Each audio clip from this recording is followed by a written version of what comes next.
Hi, welcome back. That was a good burger. It was. For those of you that weren't here 2 seconds ago, alongside John Galloway, I am Christopher Harrison, and this is Intro to ASP.NET MVC. And so in the last module, we sort of took a look at everything from about 30,000 feet and kind of introduced the moving parts and sort of made the case for why MVC. Well, now what we want to do is we want to dig down just a little bit and start to examine the different moving parts. And with MVC, it sort of makes sense to start with, you know, the letter M. Yep. So models. So let's get in and take a look at what models are all about. So what we want to do with this module is talk first of all about what a model is. Want to go in, create a model, and then start to talk a little bit about design of models. That probably the number one running theme as far as questions go in the chat window right now is a lot on design. And keeping in mind that we do have an awful lot to try and cover today, we're not going to be able to dig real deep into that, but there certainly is a few little things that we can highlight along the way. And that's really what that last section is going to give us an opportunity to do. Is to go in and start to highlight all of that. But let's start off by talking about what a model is. Are you ready? Yes. Let's talk about what a model is. Your question was for them or for me? It was mostly I'll answer for everybody. We Excellent. are so ready. You are so ready. That's good to hear.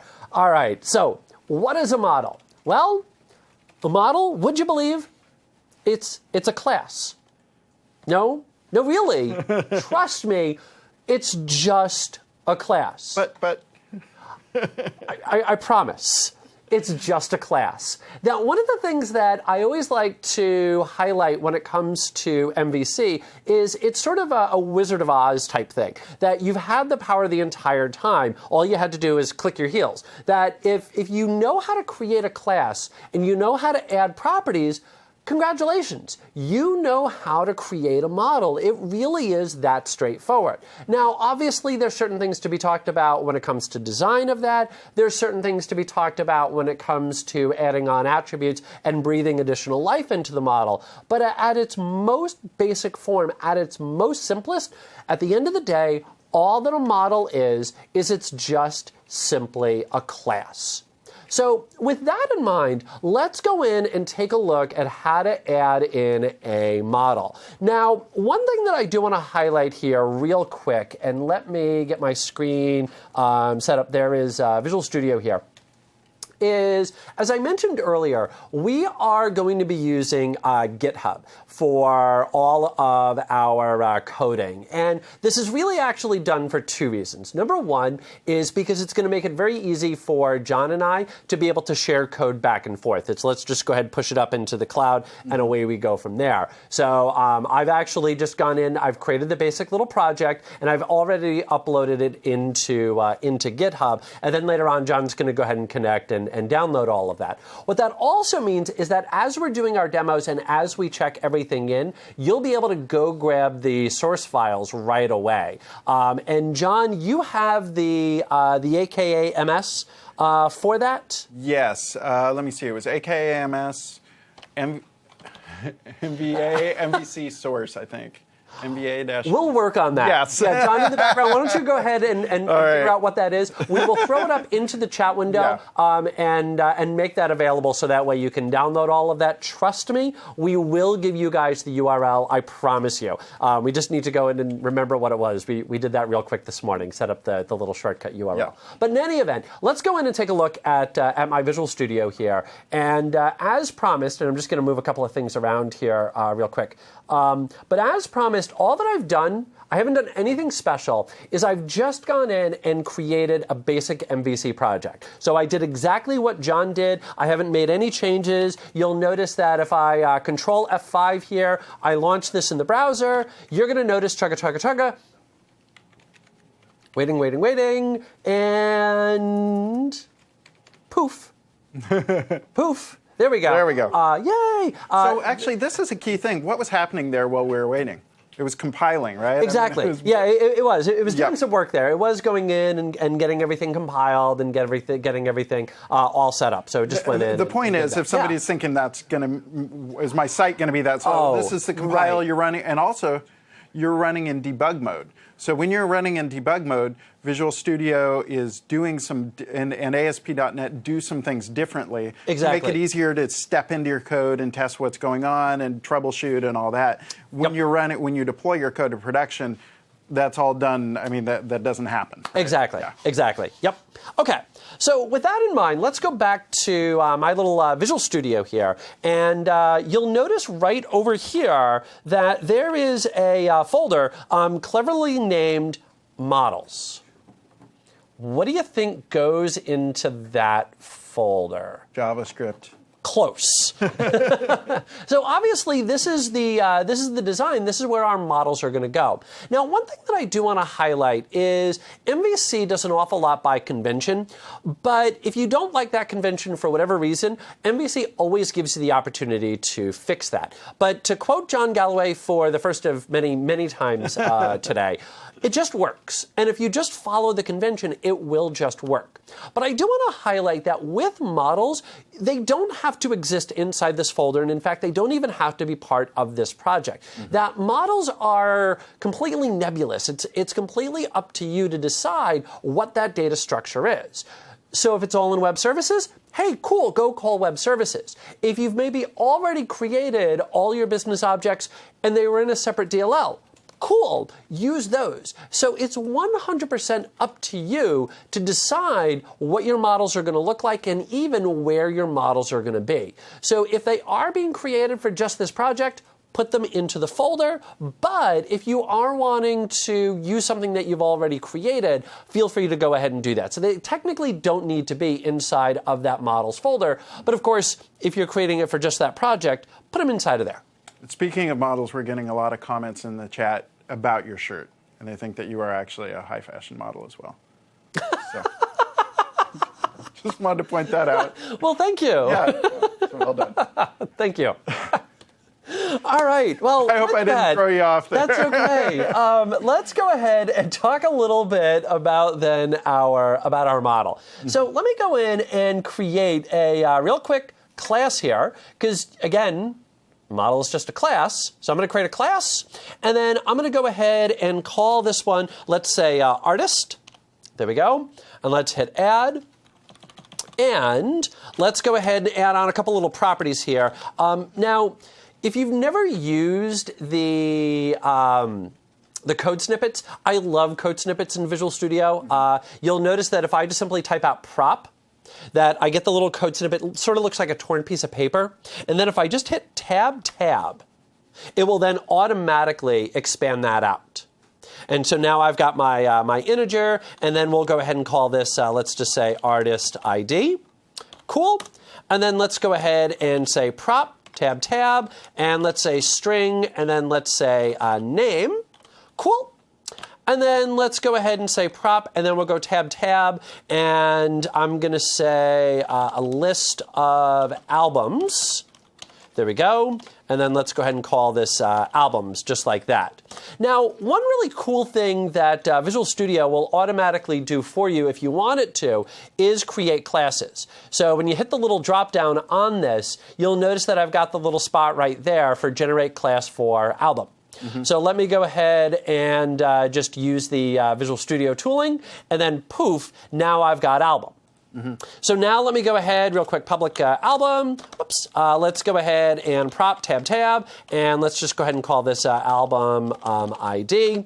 And then let's go ahead and say public and string, and let's say title, and then get and set. And then we'll go ahead and say public. Actually, we'll do it with prop again, prop, tab, and then artist. And then we'll go ahead and say artist. So the big takeaway that I want you to get out of all of that, and I know I was moving a little bit fast, and I know I was probably talking fast. I have a tendency to do that. I do try to slow things down. I'm originally from New Jersey, and if you're familiar with sort of that region of the U.S., we have a propensity to talk quickly. I also have a propensity to say the word propensity, but that's a different conversation. But in any event, you'll notice that I moved relatively quickly here. And the reason for that is we really weren't covering any new ground. All that I did was I created 2 brand new classes. That's it. I've created 2 brand new models. Voila. There we have it. So let me go ahead and just do a real quick build on this. Always a good idea to do that. And now, let me come back into my slide here. That's my fault. I should have given you guys a warning on that. There we go. My bad. That's me for those of you scoring at home. And let me just change this real quick. There we go. Perfect. All right. So now that we've talked a little bit about the fact that a model is just a class, let's talk a little bit about creating models. And the big question here is, who's going to use the model, and really, what is a model at the end of the day? Well, a model at the end of the day is designed to be the data that the user is going to be interacting with. So let's stop and think about that for just a couple of minutes, because number one, that's going to drive your design. That you are going to build models based on how your users are expecting that model to look. And so fortunately, MVC is going to do an awful lot of work for us. That one of the big things, of course, that we don't get with MVC is that drag and drop capability. That we don't have the ability to just drag out of control, double click on it, say, hey, here's my data, and voila, I now get a cool little table. We don't get that. But that's not to say that MVC isn't going to do an awful lot for us. So when we stop to think about how we're going to interact with the data, one of the big things that we are going to need is we are going to need our input controls. So we are going to need things like drop-down lists and checkboxes and text boxes and all of that good stuff. Mm-hmm. And so it'd be nice if we could go ahead and have something automatically generate that for us. Well, that will actually be possible, but it's all based on how we build the model. In addition, how are we going to display everything? So for example, how are we going to make sure that we highlight something as currency and send that out the door correctly? Or how are we also going to handle validation? So for example, maybe for title, that we want to make sure that that's somewhere between 5 and 50 characters. How are we going to make sure that somebody has typed that in? Well, all of that is based on our attributes. So a model is, again, at the end of the day, just a class. That is true. Mm-hmm. But we are looking for a lot of automation here. We are looking for MVC to automatically do some stuff for us. Well, if we went back and took a look at our class here, and we brought back up album or we brought back up artist, if you just simply looked at it, you wouldn't necessarily know, oh, well, title needs to be between X and Y characters. So we have to tell MVC, hey, this is how we want this to look. This is how we want this to behave. And the way that we're going to do this is based on attributes, that we do need to go in and prepare our models. So the way that we're going to do this is by utilizing attributes. And what attributes do is they decorate, if you will, properties. That they add additional information to the property that the MVC runtime is going to be able to understand. So you'll notice, for example, that we're going to have the data type attribute, where we can go in and say, hey, look, this is a number, or hey, look, this is an email address. We've got display attributes. So if we want to maybe change the name that's going to be used to display, then we can do that with a display attribute. And then you'll also notice that we have a whole host of different validation attributes that are available to us as well. Things like string length, regular expression, whether or not something's required, etc. So let's start off. Let's kind of dig into this a little bit. And let's talk a little bit about our data types. What you're going to notice with the different attributes that are available is we can describe our data. And this is going to be helpful for both validation as well as input controls. And in particular, when it comes to HTML5. That one of the things that probably everybody that's currently watching has witnessed is on their phone, on their tablet, they go to a website, they click into a little spot for an email address, and then sure enough, on their keyboard, they automatically see down at the very bottom the little @ and the .com. That's actually based off of a brand new input control made available for HTML5 called email. Here's what's awesome about MVC. Is that if I tell MVC, hey, look, this is an email address, when it goes in to create the control for me, it will automatically set that up to be an email. And that's wonderful. So if you just tell MVC, hey, look, this is what's coming, it will then be able to build that up for you. So let's, yeah, go ahead. This is a really key point, and some of this just clicked for me actually now. But the whole thing of putting this information in your class, yes, as opposed to maybe in a control or somewhere else that's more, you know, by centralizing it in that model class itself, it flows through a lot of different things. So it's automatically going to be presented in the views. It's validated in your controller, all this stuff. And so we're really putting that information about the data type, and as you're going to talk about, you know, validation and all that, we're centralizing it right down at the source of where that information is. Exactly, exactly. And that really is one of the big things that we talked about in the earlier module, is we want that separation of concerns. Because when you think about web forms, one of the things that happens quite frequently is you've got code in multiple pages, maybe in a couple of user controls and in a couple of pages, to keep displaying the exact same piece of data over and over and over again. Well, now with MVC, what I'm going to do is I'm just going to add that onto the class. So that way when I change the class, that will automatically be reflected everywhere. So let's do this. Let's actually go into Visual Studio and you know, there we go. Yeah, go ahead. While we're doing that, there have been several questions on, you know, how models relate to databases. And for instance, somebody said, why can't I just drag a table in and it creates, why do I need a model class? Why can't I just drag that table in? And some other people saying, like, how, you know, what is the relationship? So it's important to remember, again, a model is a class. Yes. It is just a class. So for the moment, forget databases. Right. Really, all we're talking about is we've got a class and we're passing it from a controller to a view. Exactly. We are going to get into databases a little bit later. We are absolutely going to do that. But for right now, we're just focused in on how we want the data to look for the user. We will talk about databases later on. And I want to answer this real quickly, only because it's in my head. And if I wait until later, I'll totally forget it. I have a great memory. It's just really short. So somebody asked the question, you know, why can't you just simply drag and drop a table out and have that generate the classes?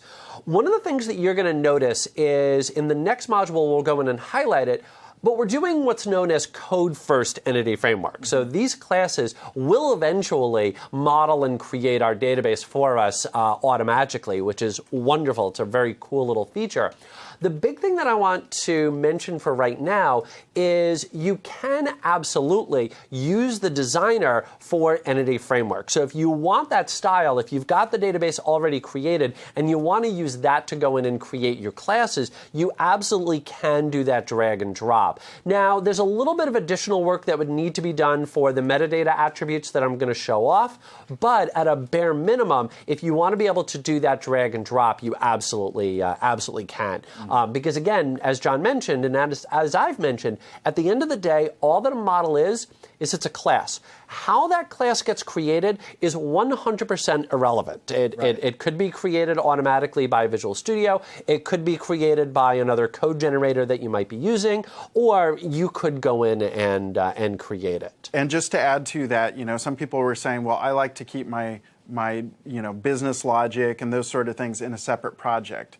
Sure. Absolutely, you can do that. In fact, you know, your model could be a web service call, right? It could be, so you may have a proxy class that's coming back from a web service. So the point is, model is not a database; it is a class. So anything you could do, anywhere you could get a class from in .NET, that's a valid model. Exactly. Yeah. To kind of go all the way back to, you know, our first slide there. A model is just a class. That really is it. And all that our model is going to do is it's just going to describe the data and how we're going to allow our users to interact with it. Okay, so let's go back into my Visual Studio here, and let me, real quick, add on a brand new class here. By the way, control dot. Here, let me I always love just sneaking in little Visual Studio tips. So I'm just going to say public and I'm going to say review. And you'll notice that when I do this, I was able to do that fast enough. Cool, cool, cool. That right here, you're going to notice that you get that little smart tag, that little blue smart tag there. Control dot will automatically open that up. I love shortcut keys. So actually, while you're in here, people are also asking if you can show the code for the artist class at some point. Sure. I think it was pretty empty. Oh, there it is. Yeah, there it is. Yeah, I had created that one first. Okay. Yep, good. There's our little artist. And then there is our album. Actually, you know what I really should have done? Alt F12. Yeah. For the peak view. Yeah, if you guys haven't seen this, this is so cool. It's little things in life make me happy. But there's actually the artist. And that was what's known as peak. And it's inside Visual Studio 2013. Yeah. Alt F12 yeah, and is that's the shortcut in the Ultimate Edition. That's one of the, I believe it's like, maybe it's premium. It's not in the free one. Right. Yeah. Yep. That's one of the reasons it's worth buying one of the higher level ones. Exactly. So now, for review here, I'm just going to hit Control dot, and then you'll notice it'll bring up the smart tag, and I'm just going to hit Enter to generate the class. We'll just let it automatically set that up for us, and we'll say Review, and then we'll go ahead and say Get and Set. And now, let's go into Review here. And let's just go ahead and add in a couple of real quick little properties here. Review, if I can spell it correctly, ID.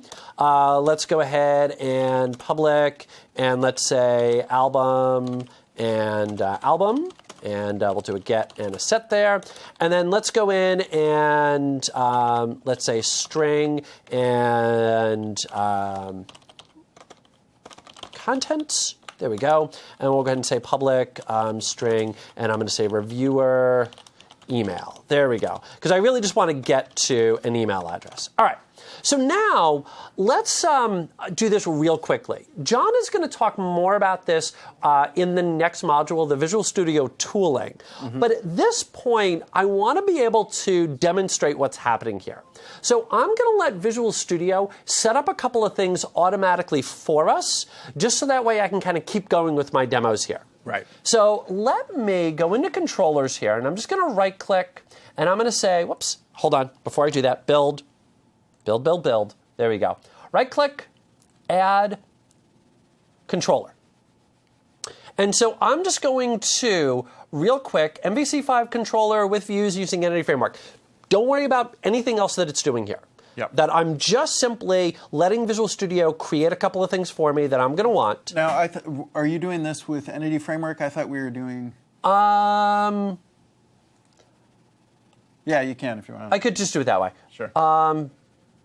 You know what, I'm going to do it with Entity Framework. The only reason I'm going to do it with Entity Framework for right now, and you can go back and strip all that out later, is just because I want to make sure that it works. And I know that if I do it this way, it's going to work. Right. I'm funny like that when it comes to demos. I want to do whatever it is that it's going to take. Yes. Make them work. Yep. I'm weird that way. All right. In any event, let's go ahead and hit Add. It's going to ask me which class do you want, and let's go in and choose my review class there. It's going to ask me about a data context, and I'm just going to create a brand new one, MVC Music Store Context. That's perfect. And then let me just hit Add. And again, on this screen right there, ignore that. We're going to come back and we're going to talk about it later. That's not what's important right now.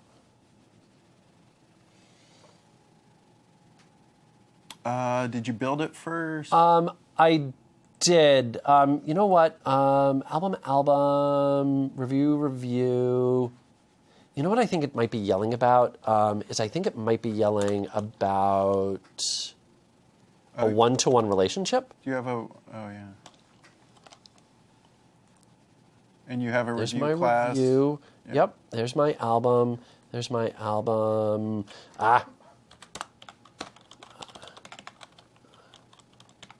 You need a review ID? You know, technically you don't, but that might be what it's complaining about. There might be one other thing that it's complaining about. It might just not like the one-to-one relationship, which I run into sometimes. Album, ID, and get. Told you, we're really cooking on this show. This is completely live. Yep. What's happening now is happening now. Take two. Add and model class review. and add, and add, and add. Dun, dun, dun. Okay. Okay. No, I know exactly what it's complaining about. Sometimes it gets a little bit funny about one-to-one relationships. So I'm just going to create this, and I'm going to do a couple of things here. I'm going to add in virtual there, which we technically need. I was sort of hoping to add that in later, but let's just... The point here is you're building out a class structure. Distract for me. Right. So and what we're doing a lot of the time, you may be familiar with, build out your database tables and then build on top of that. What we're really doing here is more of a code first, and we'll be looking at this more as we're building things out. As we're building code-based models, and then we're building code off of those. Once we have the model, we're actually using scaffolding, and as Christopher mentioned a little bit, we're using scaffolding, which is going to generate views for us based on those models. Right. Exactly. Yep. And we'll be looking at more of that scaffolding stuff in the next session as well. Exactly. And if we want to bring it back to my Visual Studio here, let me highlight what I did to fix this real quick. And only because we had the code first stuff kind of inject itself into this module, I do want to mention a couple of real quick things here. One of the cool things about Code First Entity Framework is that it generally does a very good job of looking at what you've got and automatically figuring everything out. But every now and then, when it comes to many-to-many relationships, when it comes to one-to-one relationships, it's not necessarily expecting that, because generally speaking, you're talking about one-to-many relationships when you're going in and setting everything up. And that's sort of what this is built for. I do want to highlight real quickly that you can always go in and explain everything to Entity Framework, so that way it understands what it is that you're doing, so that in a situation like this, if you wanted to leave it that way with that one-to-one relationship, you can absolutely do that. It would just take a little bit of additional work just to go in and explain to the Entity First Code First framework what it is that you're actually trying to do. So to fix the problem, what I did was I just went in, let me open up my album, there we go, and I just made my review a list. Now, real quick here, let me just draw up a UML diagram here. There we go, and there we go, and there we go. By the way, the tool that we're using to draw is a little thing called Zoom It. Yep. There we go. And let's go ahead and say album, and let's go ahead and, well, that stunk. Shoot. Take 2. All right.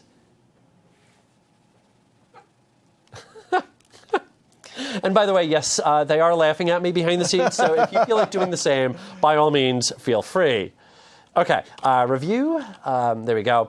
And so there's our two little classes. And so what we've done is we've created a relationship between them where one album can have multiple reviews. So that's the class design that we've created here. So what you're going to notice is that here's our album.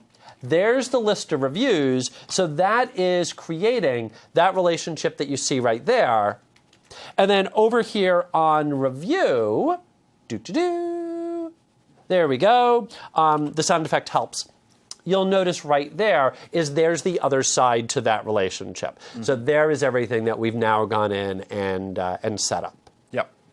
We've got a few people asking that are having a little trouble following because we've got 3 classes and following everything. Yep. What I'm thinking, hang in there, and I think what we'll do is, what I suggest is run through, do everything you're doing, and at the end of this, maybe if we can take 3 minutes, and I'll just scaffold up or if you want to, scaffold up an album with 2 properties. You know what I mean? And no other dependencies. So sure. So let's just come back to this, and let's sort of simplify the entire thing here. Let's go in and just take a look at this. There you go. So there is our basic little album. Yep. And actually here, we'll even kind of trim it down even more. There's so it's got our an basic ID little album. And 1 property. Exactly. And that's it. And let's go ahead and let's do it this way. I want that, and I want that. And let's go ahead and, for right now, I'm just going to exclude that from the project. And let's also get rid of that, and let's also get rid of that. Okay, so now what I've done is simply undone everything I just did. Yeah. So now we're down to its barest essentials. So now we've got one class with an album ID and a title. That's it. And one nice thing with scaffolding is that's okay to do, right? Yep. Because it's very quick to generate that code back again. Exactly, Right. Okay. exactly. So now let me go in and create my little controller here. And let's just go in and hit add, and let's go ahead and say album, and let's go ahead and create our data context. And again, on this screen, ignore this screen. Don't worry about this screen. Because we'll look at that more in the next. Exactly. We will get to this. I promise you. For right now, you can take this screen, tat them out to magic. That's it. So now we'll let it do its thing. Perfect. And again, don't worry about the code that's here. We've got a full module here. So everything else you can take tat them out to magic. I promise you we're going to explain all of this. We're going to bore you to tears as we go in and dig into all of the controllers, and we're going to talk about the entity framework. So we are going to get to all of that, I promise you. But for right now, all that I really want is I just want a very basic little setup screen here.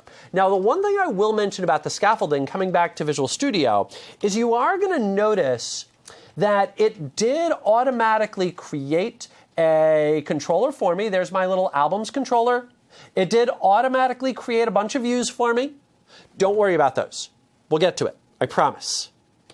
All right, but for right now, let me just go in, let me launch this, and I'm just going to update my URL to be /albums. And it's just going in and doing its compilation, getting everything ready for me, cleaning up. You know, it's sort of like when you invite guests over. You know, you got to run around the house real quick, throw everything into the bedroom, and then close and lock the door. Come on, we all do it. In any event, now what you're going to notice here is there is my little screen. And so you'll notice that if I go in, I click Create New, I automatically have a little Create right here. So I'm going to go in Out of Time, one of my favorite albums, and then go ahead and click Create. And there's our little Out of Time. I'm going to click Edit. We've got a little editing screen. Let's go ahead and hit Save, and that would save all the changes back. That is what Visual Studio did for me. Visual Studio created those views automatically for me. It did a few other things for me as well. It actually went in, set up a little data context, set up a database. Again, we're going to talk about all of that. But it automatically set up that little screen for us. Okay. Now, what I'm going to do here is I'm now going to do a show all. And let me bring both of those back in. And then let's just do a real quick on my album here, Control-Z, just to bring everything back and do a build. Okay, so now what I just did here is I brought everything back to the way that it was a second ago. So I brought back in our artist, I brought back in our reviews, and just to kind of draw real quickly actually, wait a minute. How about we do this, Christopher? I talk to myself in the third person. If I start answering myself, that's when I know it's time to go home. Add new item. I will admit I so rarely use this, but it's awesome. There we go. And let's say artist diagram. Actually, we'll say store diagram. Beautiful. All right. And so now, waiting for a required operation to complete. This dialog will close when the operation completes. Duly noted. All right.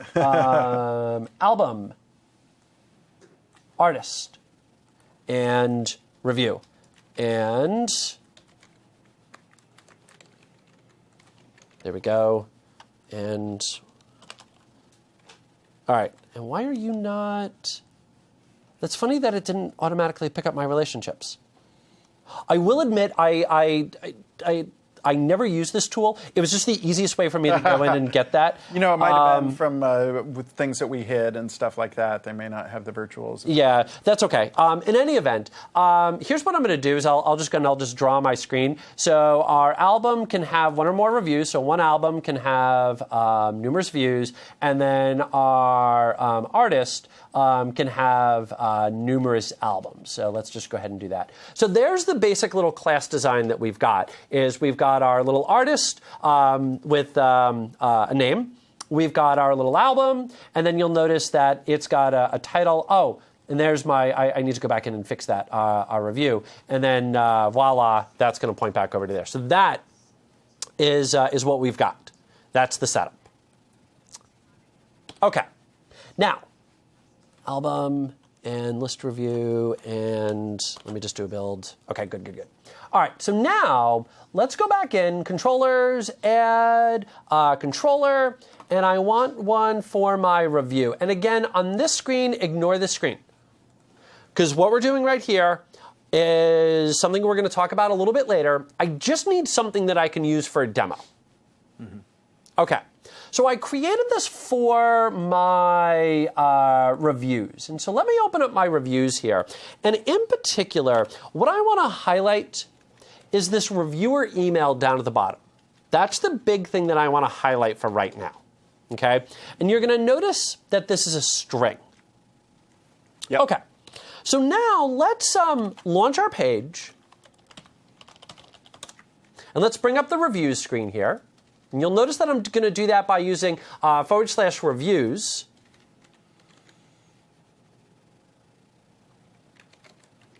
Okay. You're going to notice that I'm going to do that by utilizing /reviews. And the nice part about MVC is that it will automatically set up URLs for you. One of the things that we are going to talk about a bit later is the fact that we can go in and change those URLs. There we go.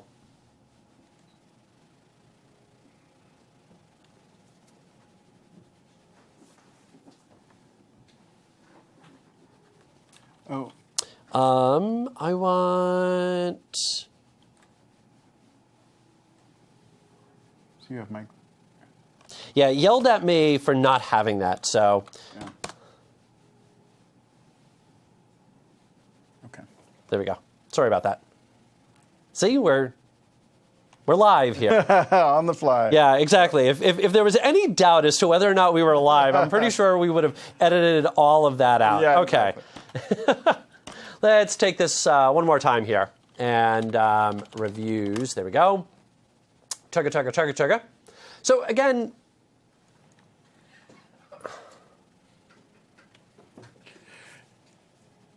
Is it Talk, John. Let me see. So, so one thing is some good questions we had coming up. Can we switch to my desktop? So we had one question talking about scaffolding and how we can customize that. I'm going to talk more about Visual Studio in the next session. But on the ASP.NET site, all this information we're talking about, if you go to the ASP.NET site and search, you're going to find all this stuff. So scaffolding in Visual Studio 2013 is completely extensible, and it works across everything. So it works in MVC, but also works in web forms, web API, et cetera. I've had some other questions about more advanced topics. And so people are asking, can we use repository, or are you going to talk about the repository pattern, or are you going to talk about more in-depth content? We really are focusing at the more introductory level today, but we just did a more advanced exam preparation level MVA last September. And so if you search for developing ASP.NET MVC for web applications, or it's just on MicrosoftVirtualAcademy.com. In that one, we went into more detail, and we talked about some of these things like repository patterns, et cetera. And again, remember, the whole point is that we're, a class is it's just a class. So we had a question on, can I use Oracle? Can I use whatever? Any way you can get any way .NET can talk to your database, your web service, whatever, as long as it returns a class, that is a valid model. So, Entity Framework will work with Oracle, but you can also just have, if you've got your own .NET code that is interfacing with your backend database, if you have, your architecture group or somebody is giving you some data logic classes that you're supposed to use to get your data, that's fine, as long as you've got a model class back. Is that good? Do you want me to hack? I'm going to throw up a very simple one. Does that sound good? Do you need a little bit more? I'm going to do super basic. Let's look on my desktop. I'm going to go in. I've got this one that I'd done previously. I'm going to create a just not to distract and not to confuse. I'm going to create a separate model class that is a person. Or do you want to go back to yours? Yeah, let's come back to mine. Okay. Only just because one of the things I just want to try and avoid is, there we go.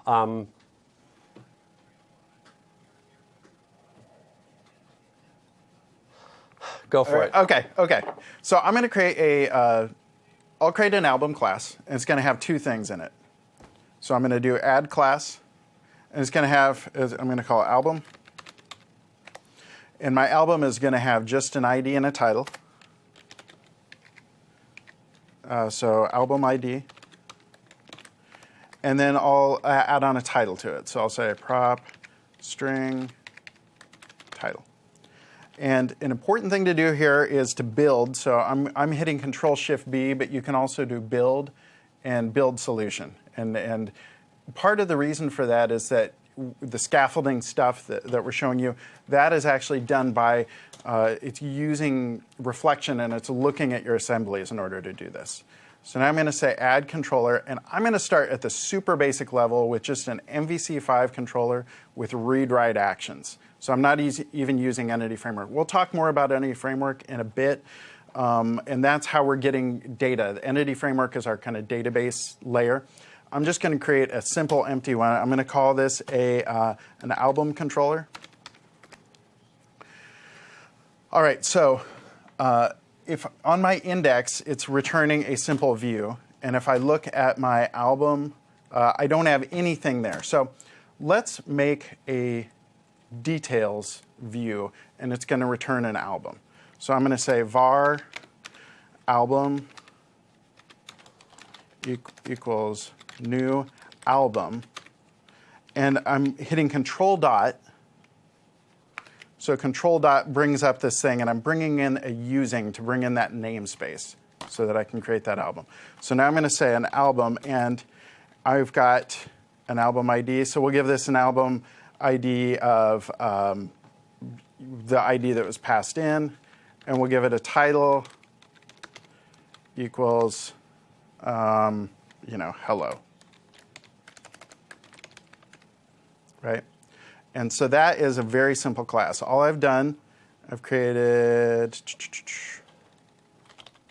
ID equals, right?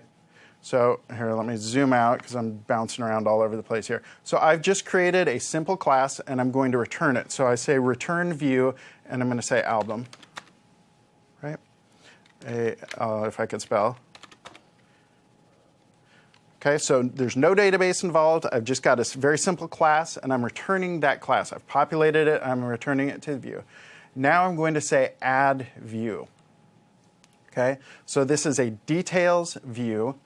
The template here, I'm going to use the details template. And my model class is an album.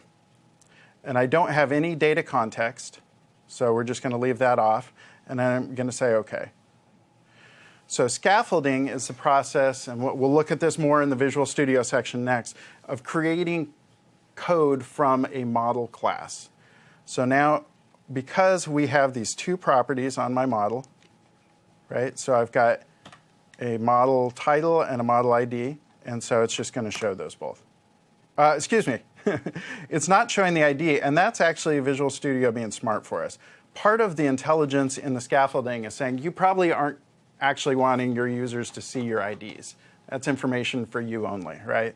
And so you can expose that if you want. I could go and type in ID, but normally it's going to hide IDs for you. All right.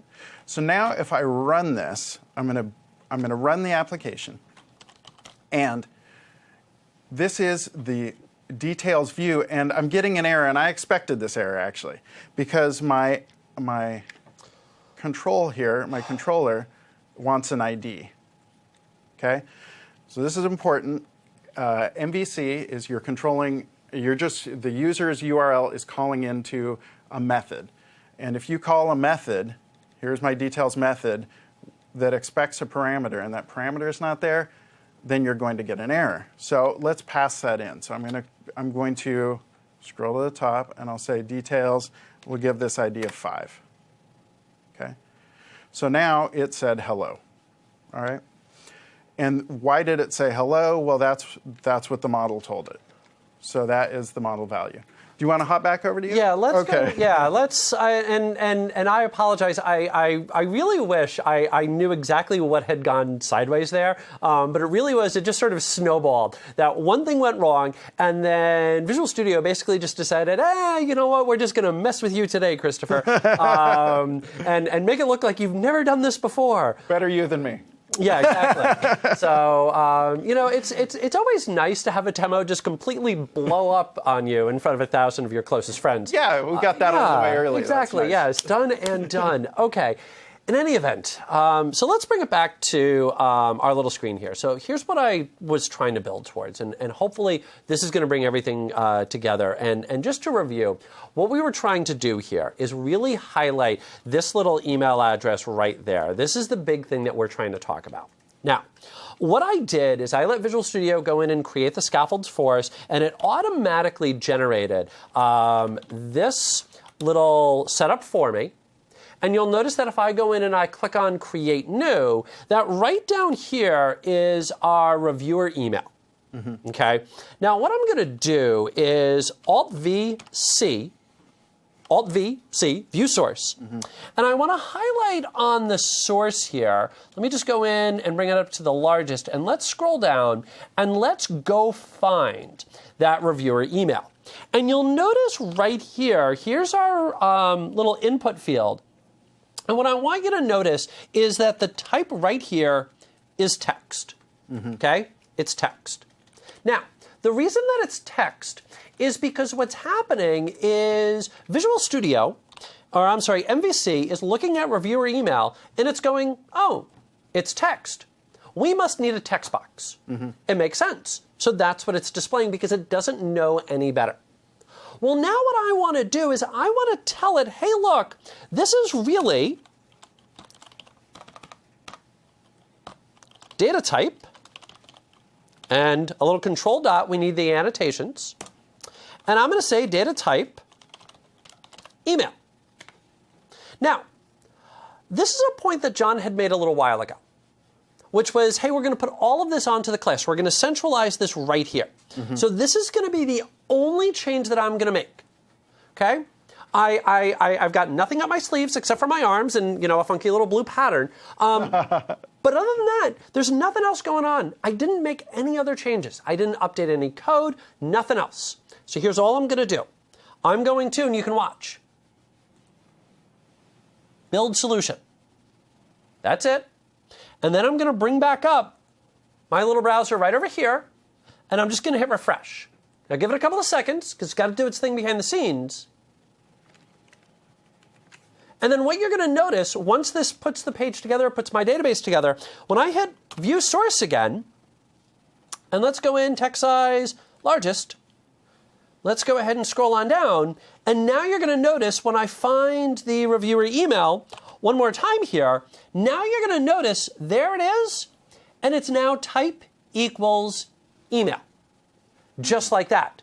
Now, what does that do for us? Well, here's what that does for us. Let me tap into reviewer email and let me bring up my keyboard.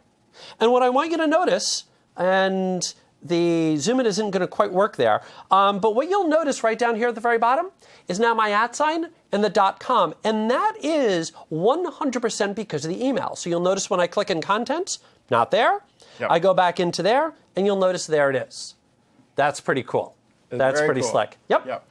And this is, again, about the model. The model understands, it has one job. Exactly. I love those, there's people joke about that. You'll see pictures, you had one job. The model has one job, and that is to understand and to represent data, right? Yes, exactly. So all it does is it says, I have these 4 things. I have an email address. I have an integer ID. I have whatever. And all it does is say, here's what I hold. Yep. But because it does that, it's all centralized, and then other things can take advantage of that information. The controller can understand and say, oh, you wanted an integer ID? You don't have it. Boom. Yep. Or the view can say, oh, this is an email? Great. I'm going to do something magic using HTML. And that's exactly it. Yep. So if we bring it back to my slides here, there's actually a couple of other things that we can do.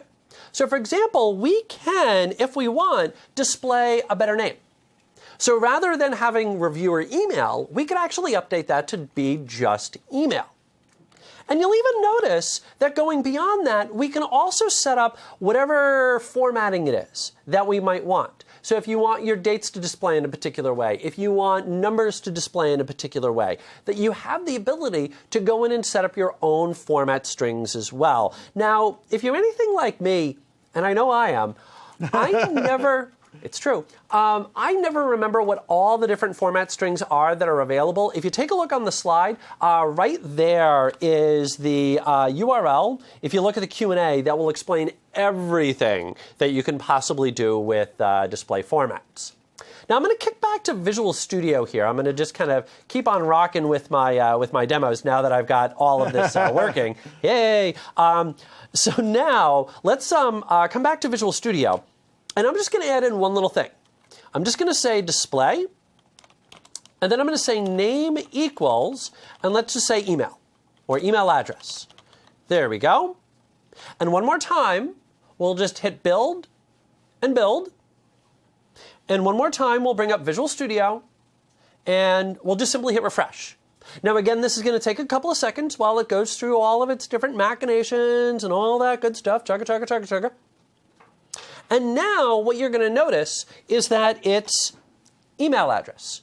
So again, I made one change, and that was it. And now this is reflected everywhere. Yep.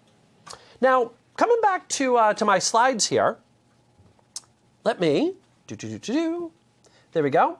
Let me close everything off by talking a bit about validation.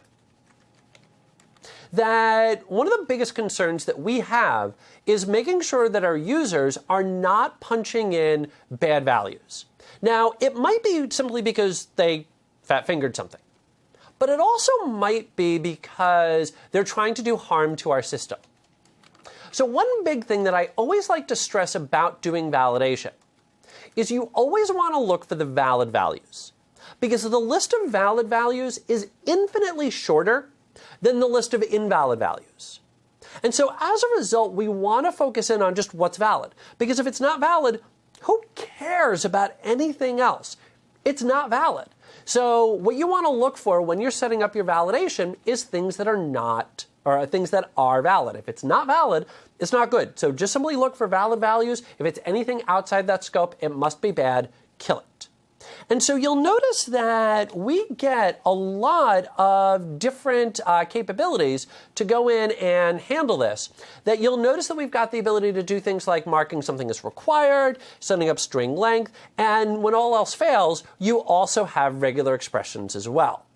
So let's go back in here real quick to Visual Studio, and what I'm going to do, did it come up? Oh, okay. I know why. Give me 1 second. Where's my mouse? Can we switch over to my, or is it going to be a little bit? Yeah, no, okay, no. you're good. Yeah, okay. Stick with me. All right. Yep. Actually, we're coming up on a break. Yeah. I understand what you're trying to do there. I've got it now. Believe it or not, I have in fact done this before. No. I believe in you. Okay. But in any event, now let me go in and say, for example, on reviewer email, let me go in and make this required. That's it. Boom. Done. Required. And so now I'm going to go in, I'm going to do a build, chugga, and now let's come back over here to Internet Explorer. Once again with the refresh, once again it's going to go in, set everything up for me, chugga. The sound effects help. They actually do speed it up. Let me see. I love you. I love you. I did that. Okay. You know what? Let's do this. Let's go ahead and take a break because we're a little bit over as it is. So let's take 10. Let's come back. I'm going to go in and I'm going to get this thing fixed up for real this time. And we'll rock and roll from there. So, and we've had some questions about where we can get the code, and we'll push that code up to our GitHub repository as soon as that's done. Exactly. Yeah. Let's make sure it's working code. And in fairness to what Christopher is doing, he's changing the model types as he goes. The database is created, and so there's this. We'll talk more about this later, but there's this system of migration where it's keeping things up to date, changing your models as the database changes. The two of them can get out of sync. Exactly. So this is actually pretty standard, and you just need to update them. Yep. But so we'll do that for you during the break. Exactly. Catch you in 10. We'll get back to you in 10.